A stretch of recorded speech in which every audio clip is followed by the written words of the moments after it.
Hello students, तो चलिए देखते हैं क्वेश्चन क्या कहता है। क्वेश्चन कहता है that from the following half cell reactions and their standard potentials what is the smallest possible EMF for the spontaneous reaction.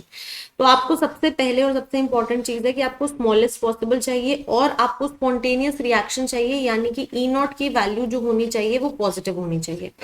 आपको तीन अलग अलग इलेक्ट्रोड पोटेंशियल जो है गिवन है, आपको इनमें से कोई भी दो इस तरीके से चूज करने हैं कि आपकी positive value E nought of cell जो हो वो पॉजिटिव आ जाए। ठीक है, एक एथोड चूज करना होगा, एक एनोड चूज करना होगा।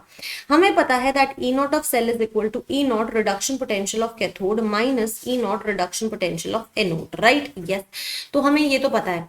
अब हमें बेसिकली देखना है कि कैथोड किसे लेना है और एनोड कौन सा लेना है।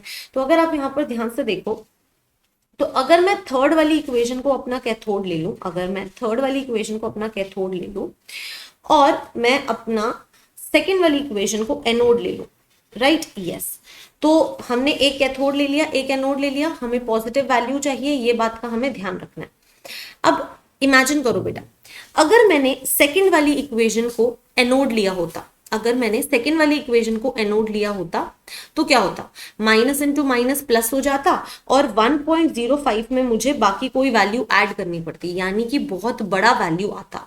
इसलिए फर्स्ट इक्वेशन तो हम ले ही नहीं रहे, हम सिर्फ सेकेंड और थर्ड इक्वेशन को यूज कर रहे हैं। अब कैथोड है हमारे पास में, कैथोड का रिडक्शन पोटेंशियल हमें गिवन है 0.56। एनोड हमने फाइंड आउट कर लिया, उसका रिडक्शन पोटेंशियल हमें गिवन है 0.28। अगर हम इसको सब्ट्रैक्ट करेंगे तो जो वैल्यू आएगी दैट वुड बी 0.28 वोल्ट।